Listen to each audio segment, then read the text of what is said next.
Welcome to the platform culture track at PlatformCon. Today I'm going to tell you a bit more about how you can convince management to invest in your platform. I'm Jessica, and what I really care about is making sure that internal developer tools aren't crap. This started for me the first time I worked on an API, and I realized if you change an interface or just the way you name something, it completely changes the way people perceive it and how they interact with it. And I remember thinking at the time when I was working with this API, it's like, man, I wish I could do this for a living, but I don't think there's a job for someone that just writes APIs.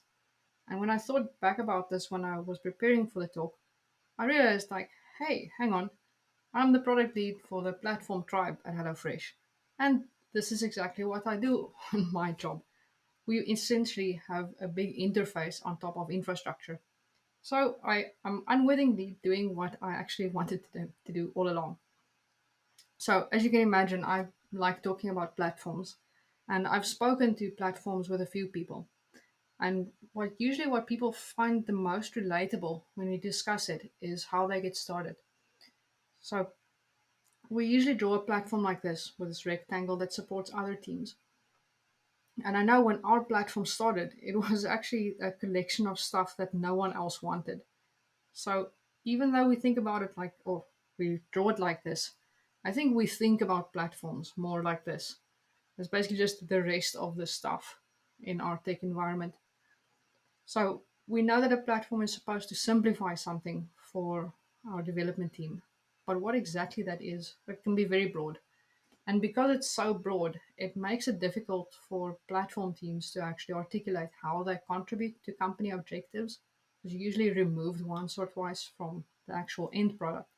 And it also makes it difficult to actually prioritize what are the most important things, not just for your users, but also for your company. So I've experienced this and I've had to go through this process again recently of articulating the value of the platform tribe. And I want to share with you today how we worked through it, how we took the platform concept and took it from something abstract to something more concrete that we use to identify work streams. We used this to get buy in from management for some of our plans, and we used it to bring more focus to our teams. A quick note on the terminology that I'm using. At HelloFresh, we use the Spotify model for our teams. So a squad is a stream aligned cross functional team. And usually, if you have a bunch of squads that work in a similar domain, it's called a tribe. So, what did our platform tribe look like a year ago? I think it was roughly the same time of the year, just starting to get summer in Berlin. And I think at that time we had three squads. They were had their own product owners, and we were working on interesting problems that we knew was not just something that's for our customers, the engineers, it was also valuable to the business. We were just featured in the platform as a product team topologies course, and so it felt like we were really things were going well. We were on top of the world. Little did we know that there was something that was going to change, that was going to turn our worlds upside down. And it started pretty inconspicuously enough. One of our squads was starting to feel overwhelmed. They felt like their maintenance load was growing and growing, and they had two work streams that were both super important that they were struggling to focus on both of them at the same time.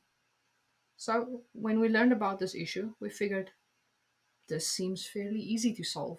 We've done similar things before. We split the squad. Easy, done. However, at the same time, there was also a change in management.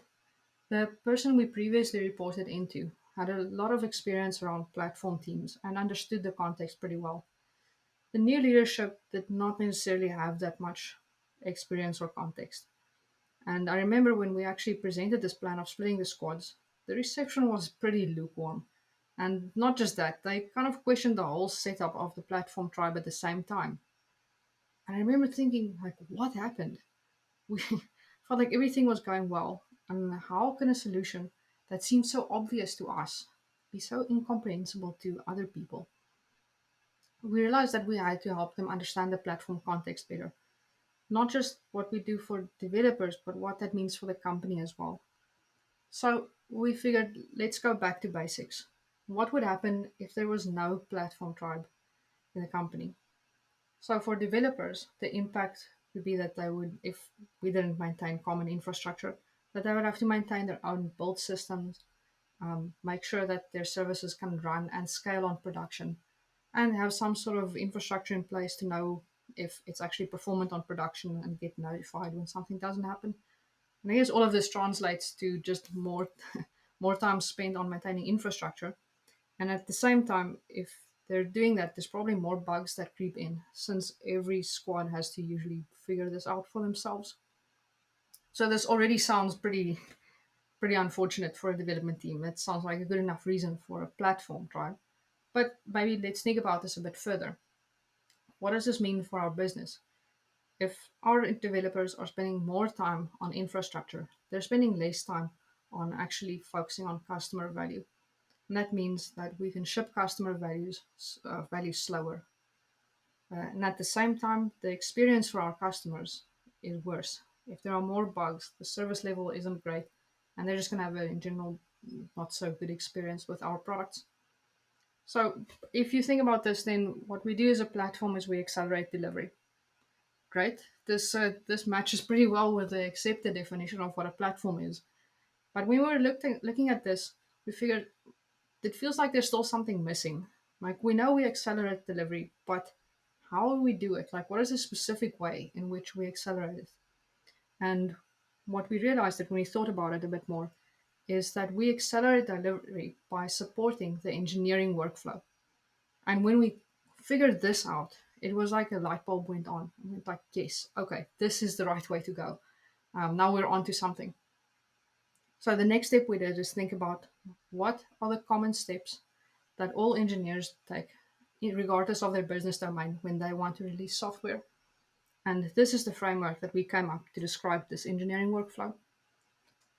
Firstly, if you want to code something, you probably need to gather some information to figure out how you want to build the software.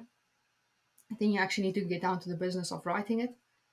And after you've written it, you probably need to test it to make sure that it actually does what you think it will do and that it integrates with the rest of the software in the ecosystem. You need to then create an artifact that can be deployed and it can be installed on production. And you also need to at some point release this by exposing this functionality to the end customers.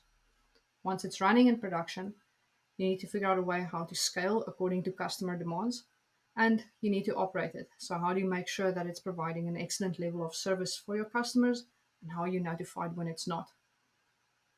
So when we had this framework, we used this in our discussion with management in by adding two details. The first is if we look at this workflow and what platform was doing, where are the high value initiatives that we could be working on? Like, where's the thing that we know we can add value in the next 6 months? After we overlaid this, we also added the way our squads are structured at that point. And if you look at this, then I think it becomes obvious why this one squad was feeling super overwhelmed. And after we had this and we kind of had this discussion with management, it actually helped us to drive a conversation further about not just what platform wants to achieve, but what the company wants to achieve and how our setup internally can help contribute to achieving these goals for the company. And I remember what was important in that discussion was not focusing specifically on features, which I think platform teams tend to do. So we don't want to implement a feature flag, but rather we want to enable engineers to expose or hide features to customers. And when we went through this exercise of talking to management, we helped them to understand better what we were about, what we did in platform, and we helped relate it to things that they were familiar with and helped for them to understand how this relates to our business goals. And at the end of the day, this mutual understanding helped us because they got on board and they supported us in our proposal to split our squads into two independent work streams. So if I think back on this, what did we learn from this process?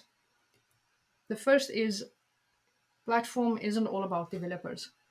Of course, it's our goal to simplify something for developers and to make sure that there's a good developer experience. But at the end of the day, we should balance this work that we're doing to something that's also useful for the company.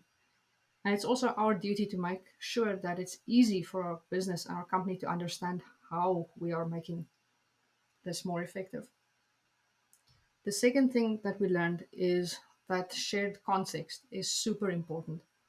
I remember in that meeting where we sat with management, it felt like we were both trying to say the same thing, but we were kind of missing each other, either in the terminology we used or in the way we were explaining it. And I remember we actually when started talking about this in the context of a framework, it was a lot easier. Then we could actually build shared context and we understood each other better. And the last thing that we learned is that well, we're not done yet. We've struggled for a while in platform to find metrics that are both broad enough to indicate like the general area that platform is focusing on, but also at the same time granular enough to describe each squad and what makes them successful. And I remember after we were working with this framework, I was thinking like, whoa, this is actually maybe the thing that will help us finally figure out some KPIs for platform and for our squads. And that's what we're currently busy with. So maybe next year at PlatformCon, I can do a platform KPIs talk.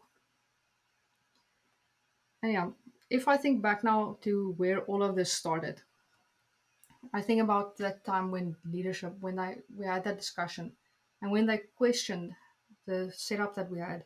I remember I've walked out of that meeting and I felt really indignant. I was like, why were they questioning this thing that's clearly working? And now that I think back on that, they had every right to ask that question. The goal of a platform tribe is to make our company more successful. And that means it's our responsibility to also help them understand how it is that we do that. And what we ended up doing to make this clearer for our company is getting this framework. We use this to make the platform context less abstract, and we used it to identify work streams that make it clearer where we're providing user value and organization value. And building this shared understanding around this framework helped us to navigate a leadership change in our organization. And all of this is cool. And I mean, it was a good exercise to go through, and it gave me some content to write a school talk. But if I think about what was the actual benefit for us, it wasn't necessarily just that. It was in our day-to-day lives. It helped us to think more clearly about our customers and what they need at every step of the engineering workflow. It helped us to think about how our products help them achieve their goals. And it helped us to make better prioritization decisions, even when it was a bit tough. And as a bonus, it's helping us to address a weak point, which is having clear success metrics for our tribe and for our squads. And now, my last thoughts here. This thing that I presented today is the framework is a tool, and the value in a tool is not in having it, it's in using it. So, if you found this thing interesting, try it out in your platform group. If you've got a small group, maybe use it as a way to say what areas you're going to focus on next. Or if you have a larger group, think about how you can evaluate your work streams around this framework. And if you do end up using this, please let me know. Uh, what I'm most excited about this conference is that it's bringing together this whole platform engineering community. And I know there's so much to learn in this space. And I think if we come together, we can help each other to create better platforms.